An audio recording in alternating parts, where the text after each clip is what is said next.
BBC বাংলার সান্ধ্য অধিবেশন প্রবাহতে আপনাদের স্বাগত। আজ আপনাদের সাথে লন্ডন স্টুডিও থেকে আছি মানসী বড়ুয়া। বাংলাদেশের সর্বশেষ গুরুত্বপূর্ণ আপডেট সংবাদে আপনাকে স্বাগত। শুরুতেই সংবাদ শিরোনাম, পরে বিস্তারিত। প্রথমে জানাবো আমাদের হাতে থাকা সর্বশেষ গুরুত্বপূর্ণ সবথেকে তাজা আপডেট সংবাদ। দেশে অবৈধ অস্ত্র আসছে তা নিয়ে উদ্বেগ আছে বললেন বাবর। দেশে অবৈধ অস্ত্র আসছে তা নিয়ে উদ্বেগ আছে বলে মন্তব্য করেছেন সাবেক স্বরাষ্ট্র প্রতিমন্ত্রী লুৎফুজ্জামান বাবর। আর স্বরাষ্ট্র উপদেষ্টা লেফটেন্যান্ট জেনারেল অবসরপ্রাপ্ত জাহাঙ্গীর আলম চৌধুরীর সঙ্গে বৈঠক শেষে সাংবাদিকদের সঙ্গে আলাপকালেই মন্তব্য করেছেন লুৎফুজ্জামান বাবর। বাবর বলেন, এস আলম গ্রুপের মালিক মোহাম্মদ সাইফুল আলম ভারতে শেখ হাসিনার সঙ্গে বৈঠক করেছে, সেখানে নির্বাচন বানচালের ষড়যন্ত্র করছেন তারা বলে দাবি করেছেন তিনি। সেই সঙ্গে দেশে অবৈধ অস্ত্র আসছে তা নিয়ে উদ্বেগ আছে বলে আইনশৃঙ্খলা পরিস্থিতি ভালো করার যথেষ্ট চেষ্টা করছে সরকার। এরপর জানাবো সমঝোতার ভিত্তিতেই ফেব্রুয়ারির প্রথমার্ধে নির্বাচন বললেন প্রধান উপদেষ্টা। সকলের সঙ্গে সমঝোতার ভিত্তিতে আগামী বছরের ফেব্রুয়ারির মাসের প্রথমার্ধে জাতীয় নির্বাচন অনুষ্ঠিত হবে বলে জানিয়েছেন প্রধান উপদেষ্টা অধ্যাপক ড মোহাম্মদ ইউনূস। আজ জাতীয় ঐক্যমত্য কমিশনের সভায় বক্তব্যকালে এই তথ্য জানান তিনি। প্রধান উপদেষ্টা জাতীয় ঐক্যমত্য কমিশনের সভাপতি হিসেবেও দায়িত্ব পালন করছেন। এদিকে ফেব্রুয়ারির পর চলে যেতে হবে, তার আগে মানুষের জন্য কিছু করে যেতে চাই বললেন সালেউদ্দিন আহমেদ। আগামী ফেব্রুয়ারি মাসের পর চলে যেতে হবে বলে মন্তব্য করেছেন অন্তর্বর্তীকালীন সরকারের অর্থ উপদেষ্টা ডক্টর সালেউদ্দিন আহমেদ। তিনি বলেছেন, এর আগে দেশের মানুষের জন্য ভালো কিছু করে যেতে চাই। আজ জাতীয় রাজস্ব বোর্ড মাল্টিপারপাস হলে tax representative management system TRMLS software উদ্বোধন অনুষ্ঠানে সব কথা জানান তিনি। এবারে জানাবো উত্তরের তিস্তার পানি বিপদসীমার কাছাকাছি চলে এসেছে, নিম্নাঞ্চলে বন্যার আশঙ্কা। উজানে ঢলো টানা বর্ষণে উত্তরের তিস্তা নদীর পানি বাড়তে শুরু করেছে। তে ভাটির নিম্নাঞ্চল প্লাবিত হওয়ার আশঙ্কা দেখা দিয়েছে। আজ আবহাওয়ার পূর্বাভাসে সব তথ্য জানানো হয়েছে। পানি উন্নয়ন বোর্ড পাবো জানিয়েছে, আগামী ৭২ ঘণ্টার তিস্তা, ধরলা, দুধকুমার সহ উত্তর অঞ্চলের বেশ কয়েকটি নদীর পানি বিপদসীমা অতিক্রম করবে। এবং সর্বশেষ জানাবো ৩.৫ শতাধিক ড্রোন দিয়ে রাশিয়ায় ভয়াবহ হামলা চালালো ইউক্রেন।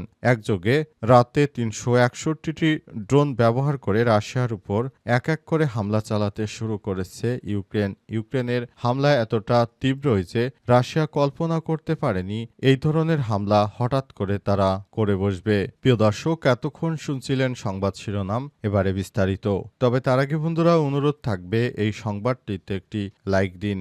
এই চ্যানেলে আপনি নতুন হয়ে থাকলে আমাদের সংবাদটি দেখতে দেখতে চ্যানেলটি সাবস্ক্রাইব করে রাখুন। কমেন্ট করে বন্ধুরা আপনার মূল্যবান মতামত জানিয়ে দিন আপনি বিশ্বের কোন দেশ থেকে বা বাংলাদেশের কোন স্থান থেকে আমাদের সংবাদটি দেখছেন এবং শুনছেন। আর বন্ধুরা, এই সংবাদটি আপনার সোশ্যাল মিডিয়া ফেসবুকে শেয়ার করে বন্ধুদেরও দেখার সুযোগ করে দিন। এবারে বিস্তারিত।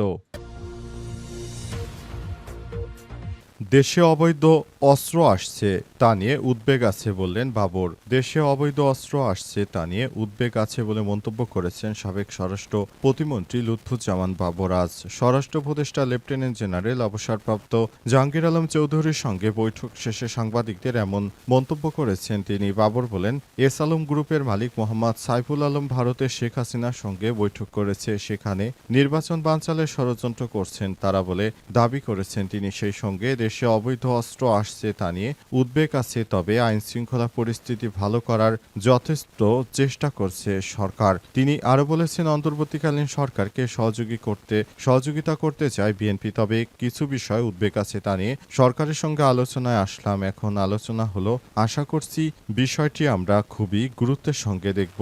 প্রায় 18 বছর পর স্বরাষ্ট্র মন্ত্রণালয়ে গেলেন সাবেক স্বরাষ্ট্র প্রতিমন্ত্রী লুৎফুজ্জামান বাবর। 2001 থেকে 2006 সাল পর্যন্ত তিনি স্বরাষ্ট্র মন্ত্রণালয়ের দায়িত্ব পালন করছিলেন। তখন দেশে 10 ট্রাক অস্ত্র এসেছিল এমন একটি কথা শোনা গেছিল এবং সেই অস্ত্রগুলো সেনাবাহিনী তাদের অস্ত্র ভাণ্ডারে যোগ করে সেগুলো ব্যবহার করেছে।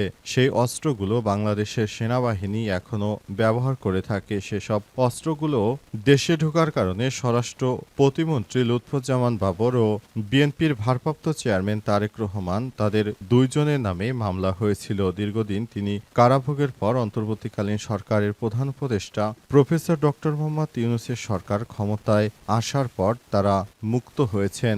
এখন বিএনপির ভারপ্রাপ্ত চেয়ারম্যান লন্ডনে রয়েছেন, তিনি এখনও দেশে ফিরে আসতে পারেননি। তার দেশে ফেরার জন্য অপেক্ষা করছে বিএনপির নেতৃত্ববৃন্দরা। সমঝোতার ভিত্তিতেই ফেব্রুয়ারির প্রথমার্ধে নির্বাচন বললেন প্রধান উপদেষ্টা।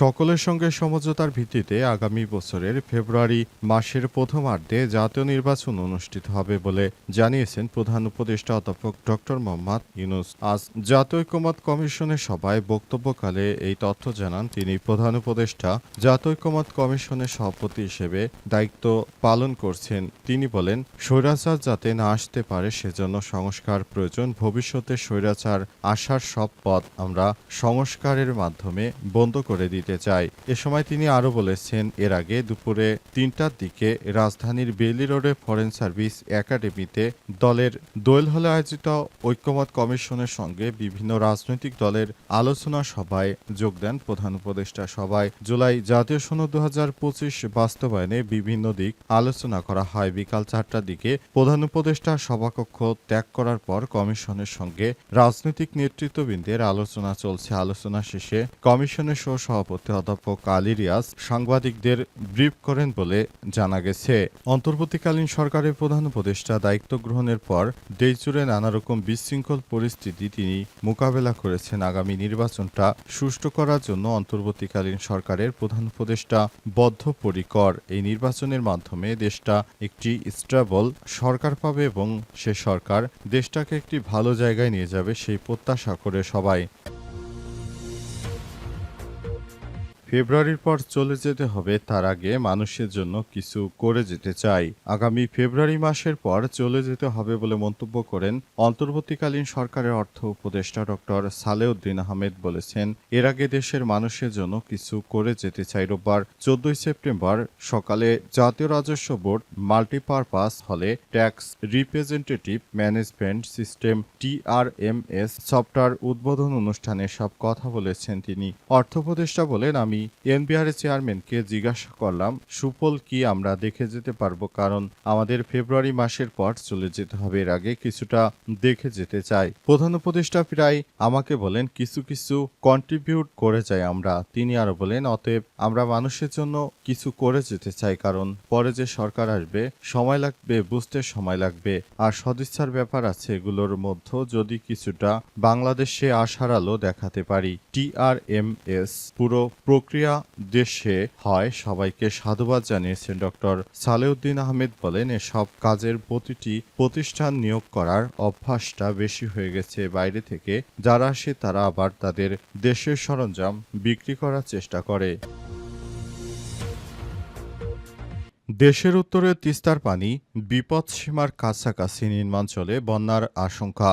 উজানের ঢল এবং টানা বর্ষণে উত্তরের তিস্তা নদীর পানি বাড়তে শুরু করেছে। তে ভাটির নিম্নাঞ্চল প্লাবিত হওয়ার আশঙ্কা দেখা দিয়েছে। পানি উন্নয়ন বোর্ড কর্তৃপক্ষ বিষয়টি নিশ্চিত করেছে। পানি উন্নয়ন বোর্ড পাওবো জানিয়েছে, আগামী ৭২ ঘণ্টায় তিস্তা, ধরলা, দুধকুমার সহ উত্তরাঞ্চলের বেশ কয়েকটি নদী পানির বিপদসীমা অতিক্রম করতে পারে। বন্যা পূর্বাভাস ও সতর্কীকরণ কেন্দ্রের তথ্য অনুযায়ী উত্তরাঞ্চলে নদ নদীর পানি বৃদ্ধি অব্যাহত রয়েছে। তিস্তার ডালিয়া পয়েন্টে পানি সমতল বিপদসীমার কাছাকাছি পৌঁছেছে। রোববার বিকাল ৩টা পর্যন্ত তিস্তার ডালিয়া পয়েন্টে পানি সমতল রেকর্ড করা হয়েছে ৫২.০৬ মিটার, যা বিপদসীমা ৫২.১৫ মিটারে মাত্র ৯ সেন্টিমিটার নিচে। এছাড়াও কাউনিয়া পয়েন্টে পানি সমতল ২৮.৯৭ মিটার, যা বিপদসীমার ২৯.৩০ মিটারের তুলনায় ৩৩ সেন্টিমিটার নিচে রয়েছে। এর আগে সংস্থাটি সতর্ক করে জানিয়েছিল, আগামী ৩ দিন তিস্তা, ধরলা ও দুধকুমার সহ উত্তরের নদ নদীর পানি সমতল আরও বাড়তে পারে এবং বিপদসীমা অতিক্রমের সম্ভাবনা রয়েছে। এতে লালমনিরহাট সহ নীলফামারী, রংপুর, কুড়িগ্রাম নদী সংলগ্ন নিম্নাঞ্চল প্লাবিত হতে পারে। এই হঠাৎ বন্যায় অনেক মানুষের বাড়িঘর ভেসে যেতে পারে। সবাইকে সতর্ক থাকার জন্য আহ্বান জানানো হয়েছে, যাতে করে এই ধরনের বন্যায় কোনোভাবে কোনো ক্ষতিগ্রস্ত করতে না পারে। উজান থেকে অতিরিক্ত পানির চাপ বৃদ্ধি পাচ্ছে তিস্তা ব্যারেজে। এ কারণে ব্যারেজের গেট অতিরিক্ত পানি হলে তখন খুলে দিতে বাধ্য হবে। এ কারণে সবাইকে পূর্ব থেকে সব ধরনের প্রস্তুতি নেওয়ার জন্য আহ্বান জানানো হয়েছে, যাতে করে বন্যায় কোনো ধরনের অনাকাঙ্ক্ষিত ঘটনা এড়ানো যায়। এই ঘটনা যেন না ঘটে তাই সবার প্রতি আহ্বান জানানো হয়েছে যেন সবাই সতর্ক থাকে।